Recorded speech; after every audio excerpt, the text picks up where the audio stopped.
امروز اومدم با یه DNS خیلی ناب و مخصوص PS موبایل که میتونی خیلی راحت و ایزی باش PS آنلاین بازی کنی.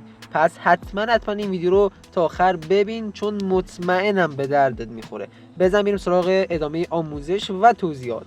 آقا من همین ابتدای ویدیو یه چیزی درباره این برنامه بگم که میخوام بهتون معرفی کنم. خب این برنامه اولین باری که یعنی وارد این برنامه بشی، خب باید با جیمیل باهاش ثبت نام کنی، یعنی با جیمیل باید وارد برنامه بشی. خب شما اولین کاری که میکنید برنامه رو نصب میکنید، یکی از جیمیل های خودتون رو میزنید و یک کد برای جیمیلتون ارسال میشه.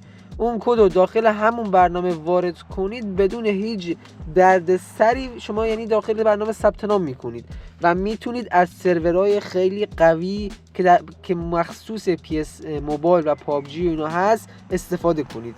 اینو گفتم بهتون بگم که شاید ادامه ویدیو متوجه نشید. من خودم تقریبا یه ماهی هست دارم از این DNS استفاده میکنم. خب ولی سرورهایی که میخوام بهتون معرفی کنم، یکی سرور ژرمنی یا همون آلمان هست، یکی دیگه اسم کشورشو بلد نیستم حقیقتا. خب داخل ادامه ویدیو بهتون میگم آقا این سرور رو بذارید بهتره. اینم یه سوپر گل خفن با اولیسه و اینم گفتم دیگه در جریان باشید که سروراتونم روی آلمان یا حالا نمیدونم اسم کشورش ایرلند چی الان بهتون معرفی میکنم، روی اونا بذارید.